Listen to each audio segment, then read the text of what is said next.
Okay, so starting from point number 23, I'll cover till point number 40, and then we'll move ahead. I'll be covering all the biostatistic points and the different formulas that have been given in these points. Okay, now first of all, standard deviation is calculated along mean because it shows variability among individual values. ठीक है, we know कि जब भी हम data find करते हैं तो उसमें हमारे पास एक मीन वैल्यू आती है सेंट्रल, और उसके साइड पे बहुत सारी डिफरेंट वैल्यूज होती हैं. ठीक है, तो वो कितना डिविएट करते हैं फ्रॉम द मीन, उसको कैलकुलेट करने के लिए वी यूज स्टैंडर्ड डेविएशन. ठीक है, स्टैंडर्ड डेविएशन का फॉर्मूला जो है, it is x bar is mean, okay, divided by n minus 1. N is the total number of sample minus 1. ठीक है, and sum of all these values under square root. ठीक है, and if we remove the square root and we take the whole square of this value, we get the variance, that is average of square differences from mean. Find standard deviation for each value in the data set, square it and then average it again. ठीक है, तो वो हमारे पास variance आ जाती है. Variance is represented by s square. ठीक है, it is the sum of x minus x bar divided by whole square divided by n minus 1. Okay, what is mean? Mean हम कैसे लेते हैं कि mean is the total of all values. Like for example, we have three values 5, 6, 7, 8, let's say 4. Okay, so we add them and we divide them by 4. ठीक है, total all the values, sum of all the values divided by total number of values is equal to mean. Okay, and what is mode? Mode is the most frequently occurring value in a given data set. Okay, like for example, if I had 5, 6, 7, 8 and 5, so 5 would be mode over here. Now this 5, 6, 7, 8 wala data has no mode. Okay, and what is median? We arrange the data set in ascending or descending order. Now फिर इसमें जो middle value होती है, that is the median. ठीक है, median is defined as the middle value in the upper and the lower and the upper limit. Okay, और अगर for example we have an data set which has even number of values, तो हमारे पास दो values आएंगी center में. ठीक है, तो we take their average and that average is then median. Okay, having said that, now gets back to this table. Okay, so this table here is shows positive predictive value, negative predictive value, sensitivity and specificity. Before moving on to the description or the definitions of these values, I would like to show you a contingency table. Okay, so what is a contingency table? For example, हम यहाँ से इस तरह start करते हैं. It's very easy to construct. Disease yes and no, and test positive or negative. अच्छा, अब एक बंदे में डिजीज भी है, ठीक है, और उसका टेस्ट भी पॉजिटिव आया, तो he is a true positive. ठीक है, सही है. और उसमें एक बार फिर सेकंड ये हमारे पास आ गया. फर्स्ट कॉलम जो है वो डिजीज प्रेजेंस का है, सेकंड कॉलम डिजीज एब्सेंस का है. अब डिजीज प्रेजेंस के कॉलम में नीचे देखें, अगर डिजीज प्रेजेंट है लेकिन टेस्ट नेगेटिव आया, तो that is a false negative. ठीक है, सिंपली डिजीज और टेस्ट को पॉजिटिव नेगेटिव और डिजीज यस नो करके लिखना है. ठीक है, और उसके बाद उनको मैच करना है कि अगर डिजीज है और टेस्ट पॉजिटिव आ जाए तो ट्रू पॉजिटिव, अगर डिजीज है और टेस्ट नेगेटिव आ जाए, ठीक है, तो फॉल्स नेगेटिव. अगर डिजीज नहीं है और टेस्ट पॉजिटिव आ गया तो फॉल्स पॉजिटिव. ठीक है, और डिजीज नहीं हो और टेस्ट नेगेटिव आ जाए तो दैट इज ट्रू नेगेटिव. ठीक है, अब पहला जो कॉलम है डिजीज प्रेजेंस का, तो वो हम कौन से टेस्ट से देखते हैं? सेंसिटिव टेस्ट से देखते हैं कि whether the disease is present in a given population और नॉट. ठीक है, तो सेंसिटिविटी ऑफ द टेस्ट को हम डिजीज पॉजिटिव कॉलम से देखेंगे. सही है, अब सेंसिटिविटी ये पॉजिटिव का कॉलम है, तो हम ऊपर से नीचे आएंगे. ऊपर वैल्यू हमारे पास क्या है? True positive. तो ट्रू पॉजिटिव गया न्यूमरेटर में और डिनोमिनेटर में टोटल आ गया, क्योंकि हम टोटल में से सेंसिटिविटी देख रहे हैं. True positive plus false negative. Disease जो नो का कॉलम है, इट्स वेरी, अगर आप ये टेबल कंस्ट्रक्ट कर लें तो आपको इन फॉर्मूलाज की रटों की जरूरत नहीं है. ठीक है, you will eventually remember these formulas. ठीक है, डिजीज नेगेटिव के कॉलम में आप देखेंगे स्पेसिफिसिटी, बिकॉज स्पेसिफिसिटी जो है वो फॉल्स पॉजिटिव को बिल्कुल रूल आउट कर देता है और ट्रू नेगेटिव को हमारे पास निकाल देता है. ठीक है, तो हम जो है ट्रू नेगेटिव्स को ऊपर, क्योंकि ये नेगेटिव का कॉलम है, मैंने इसको इस तरह रिमेंबर किया, अपने साथ याद किया है कि अगर ये नेगेटिव का कॉलम है, नो का कॉलम है, तो हम उल्टा शुरू करेंगे नीचे से. तो ट्रू नेगेटिव जो है वो ऊपर न्यूमरेटर में आ जाएगा. ठीक है, और इन दोनों का जो, sorry I don't know what's wrong with the camera. Okay wait, give me a second. Okay, now सही है. True negative divided by the sum of this column, true negative plus false positive. ठीक है, ये हो गए columns पे. ठीक है, सेंसिटिविटी और स्पेसिफिसिटी हमने डिराइव कर लिया. Now coming on two rows. ठीक है, अब जो पॉजिटिव वाली रो है, it will show us positive predictive value and negative predictive value.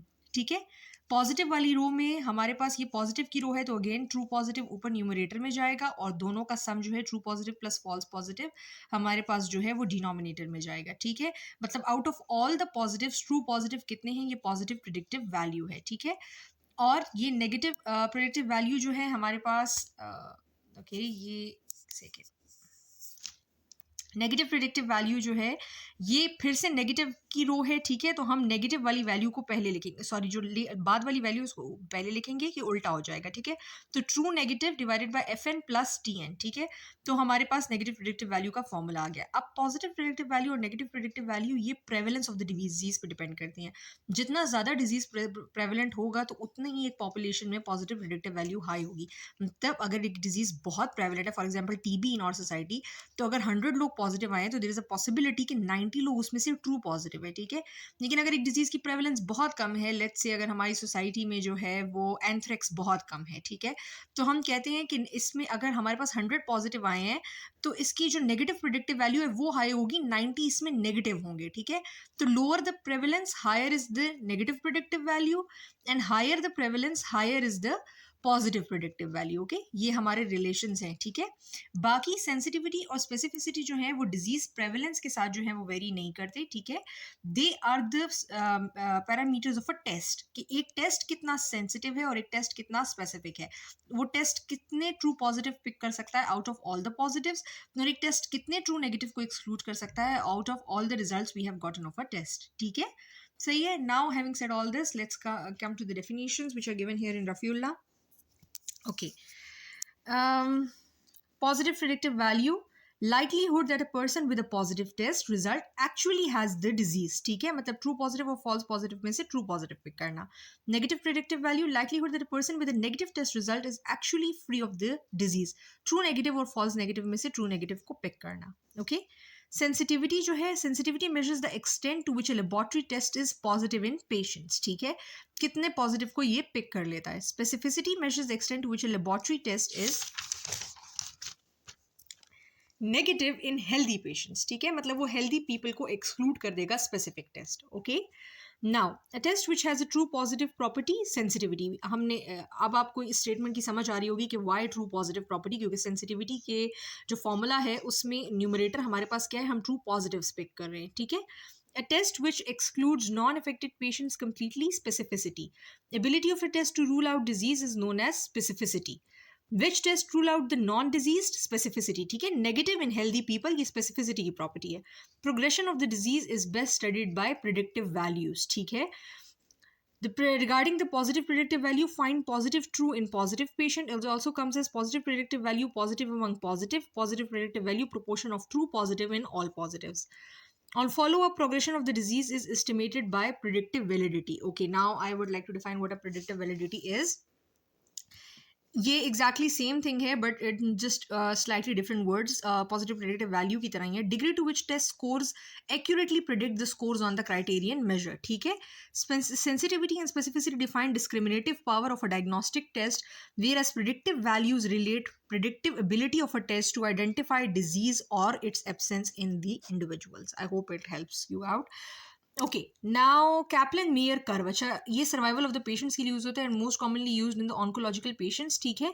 Now what is a Kaplan mayor curve? It's survival time prediction in best, actual and worst scenario. मतलब for example हमने एक patient को operate कर लिया और हम कहते हैं कि अब इसका 10 ईयर सर्वाइवल है, तो हम 10 ईयर सर्वाइवल कैसे कहते हैं?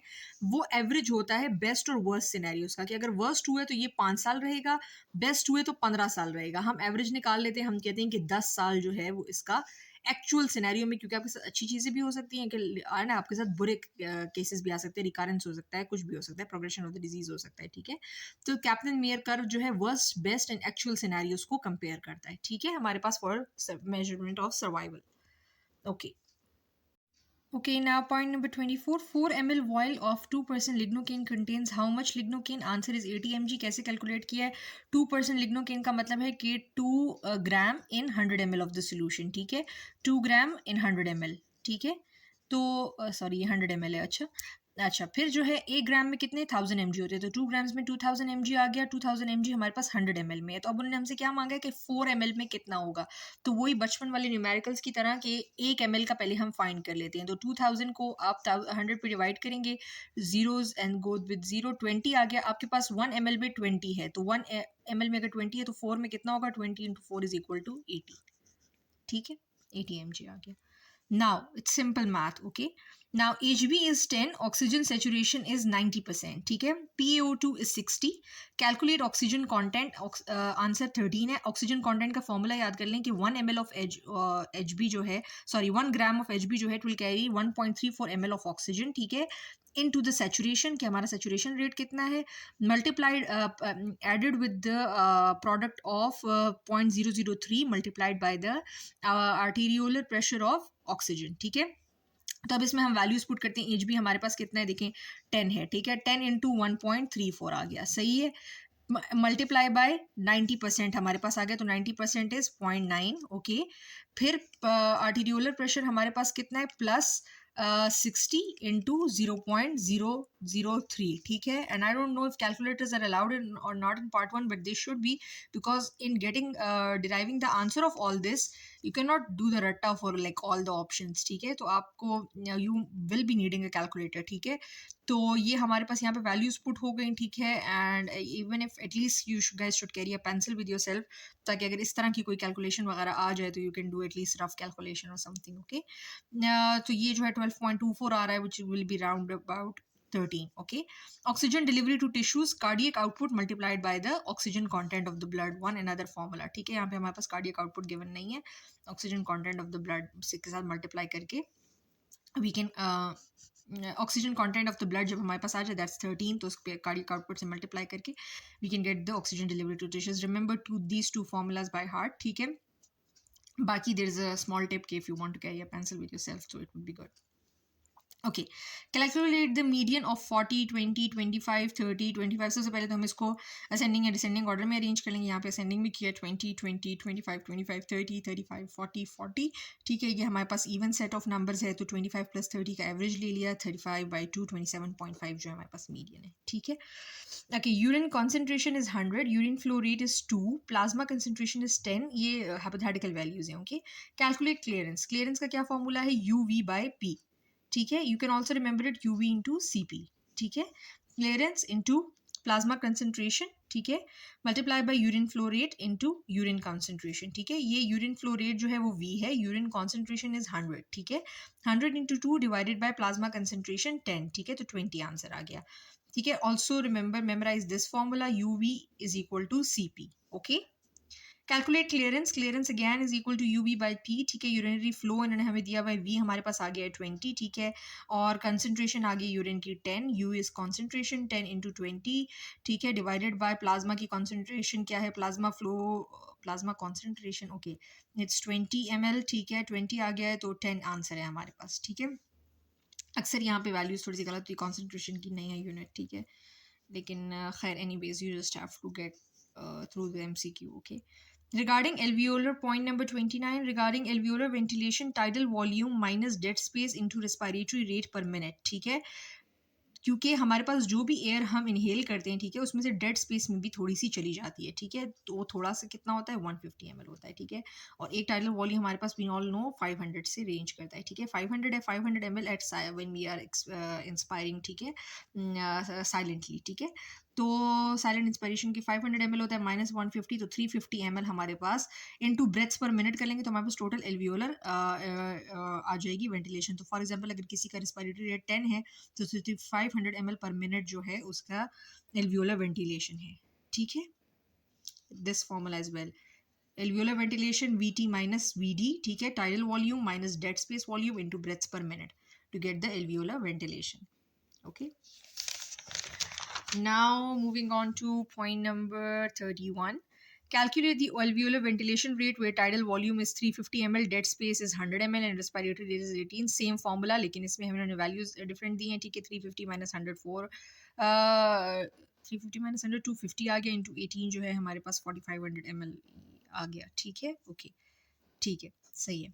Calculate the ejection fraction of the heart rate, ठीक है. Ejection fraction of the heart हमारे पास क्या है, इजेक्शन फ्रैक्शन का formula stroke volume divided by end diastolic volume, stroke volume और एंड डायस्टोलिक वॉल्यूम का परसेंटेज लेते हैं। एंड डायस्टोलिक वॉल्यूम के heart at the end of diastole कितना फिल्ड था, उसमें से जितना बाहर निकल जाता है दैट इज स्ट्रोक वॉल्यूम, जो पीछे रह जाता है ये ईडीवी होता है, जो एंड पे फिल होता है बाहर जो और जो पीछे रह जाता है रिमेनिंग वो ईएसबी होता है, ठीक है। और अक्सर formulas I have seen in past paper जिसमें हमें ईएसवी और एसवी गिवन है तो हमने ईडीवी कैलकुलेट करना है, तो इन दोनों का सम जो पीछे रह गया और जो निकल गया उसका सम जो है वो टोटल ये जो ब्लड यहाँ पे था दैट इज ईडीवी, ठीक है। फॉर एग्जांपल एक एमसीक्यू में आया था कि 70 अगर एसवी है और एसवी 50 है तो ईडीवी कितना है, तो वो सिंपल सम है इसका 120 ml, उसमें कोई ऐसे रॉकेट साइंस नहीं है, ठीक है।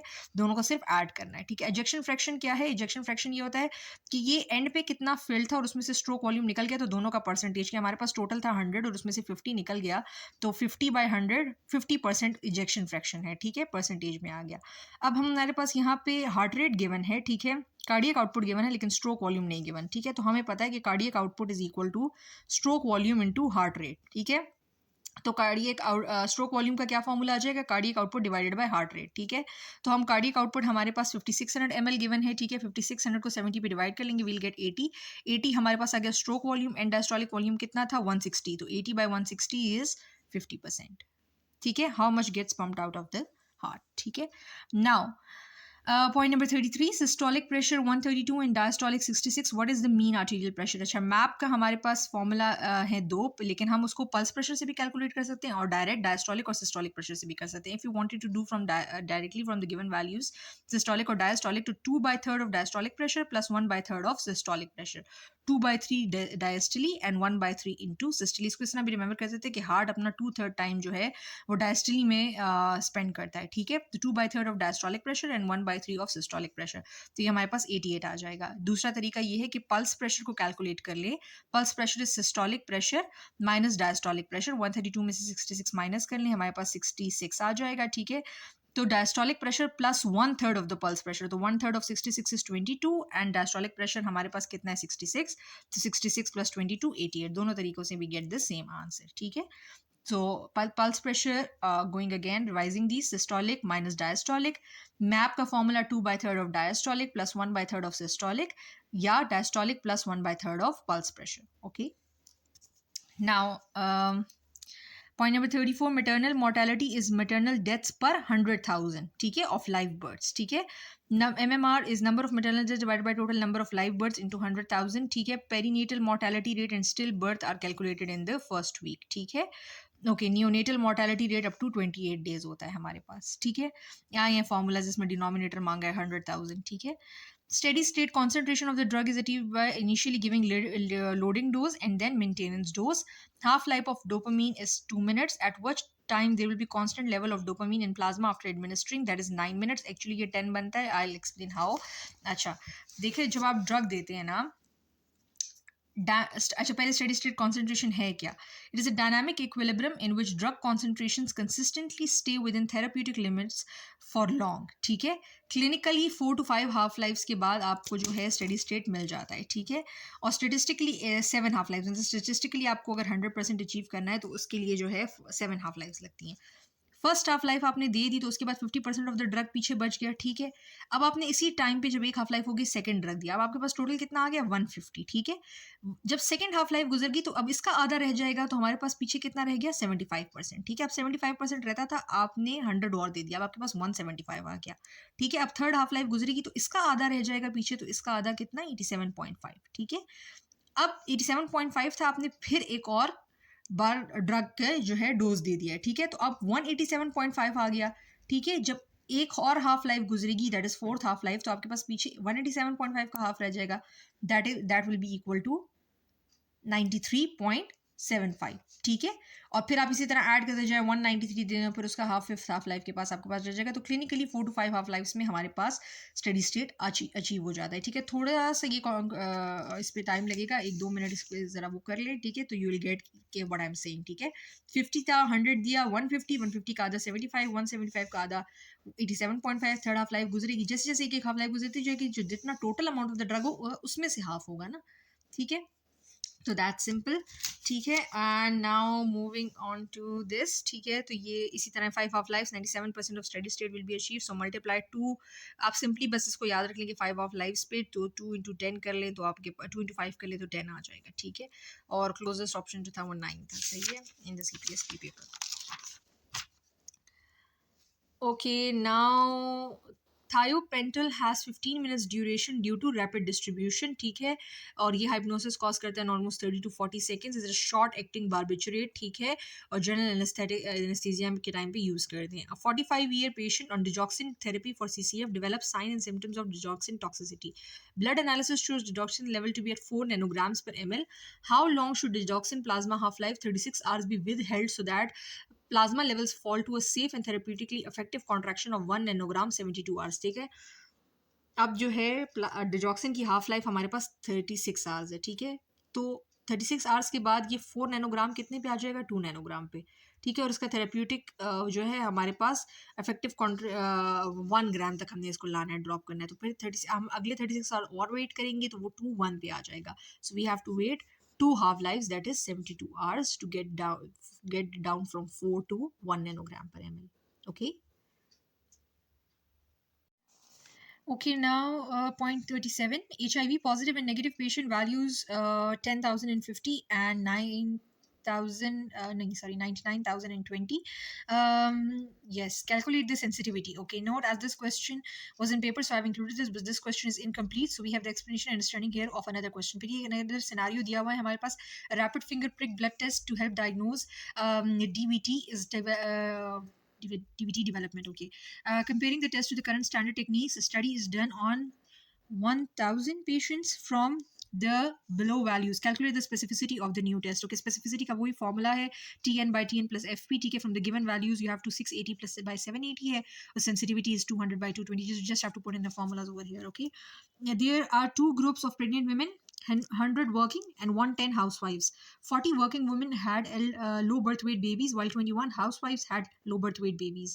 Considering working out and stress as a risk factor for low birth weight babies, calculate the relative risk. Okay, so now risk exposure and not relative risk or odds risk ratio हम कैसे लेते हैं, ठीक है। ये contingency table है, odds ratio will be AD by BC and relative risk जो है हम रो वाइज कैलकुलेट करते हैं, A over A plus B then C over C plus D। यहाँ पे रिस्क पॉजिटिव है, working women is considered as risk, ठीक है, और रिस्क नेगेटिव है, ठीक है। तो ये risk in the absence of risk C by C plus D risk है, और in the presence of risk A over A plus B is relative risk, ठीक है। Now as we know the relative risk is A by A plus B, C by C plus D, तो दोनों risk को एक दूसरे के साथ compare करेंगे। मतलब जो वर्किंग वुमेन है उसमें 0.4 रिस्क है और नॉन वर्किंग वुमेन में 0.19 रिस्क है, तो रिलेटिव रिस्क कितना इंक्रीज हुआ है, 2.1, ठीक है। ये हमारा आंसर आ गया इसका। Okay, now moving on to the next point, point number 39। If the heart rate is double during exercise then cardiac cycle will be completed in 0.4 seconds. अच्छा, अब ये कैसे, assuming a healthy heart and a typical rate of 70 to 75 beats per minute, ठीक है। तो एक minute को आप डिवाइड कर दें 60 डिवाइडेड बाय 72, तो 0.8 सेकंड्स में हमारा एक साइकिल होगा, ठीक है। तो अगर अब आपने हार्ट रेट डबल कर दिया, दिस मीन्स के the heart rate goes up to 144, तो 60 by 144 it will eventually become half, 0.4 seconds, ठीक है। तो time spent in each cycle will be lower to half, ठीक है, if the heart rate is doubled. Cardiac cycle would be completed in half the time, that is 0.4 seconds. Okay, if atmospheric pressure is 640, pressure of carbon dioxide is 34, and respiratory quotient is 0.8, what is the partial pressure of oxygen? Okay, now before moving on with this, I would like to explain what a respiratory quotient is. A respiratory quotient is the ratio of carbon dioxide produced to the oxygen consumed per minute time, ठीक है, by an organism, ठीक है। Respiratory quotient is carbon dioxide produced divided by oxygen consumed, ठीक है। So for humans it is 0.8, okay। Now PO2 जो है FiO2 that is the of the atmospheric pressure 21 atmospheric pressure है, तो 0.21 आ गया। PATM 630 minus 47 ये सॉरी 640 माइनस इन लोगों ने वाटर का प्रेशर माइनस किया उसमें से, ठीक है, minus 47। Partial pressure of water vapour in lungs is 48, sea level पे 47 होता है, ठीक है। हमारे पास these values they put in here, ठीक है, and of partial pressure of oxygen we get 80, ठीक है। और डिमास रूल इस पे अप्लाई होगा, डिविजन मल्टीप्लिकेशन पहले होगी, आखिर में एडिशन एंड सब्ट्रैक्शन होगी। Okay, now okay, so having done that, we'll now move to point 434. Okay,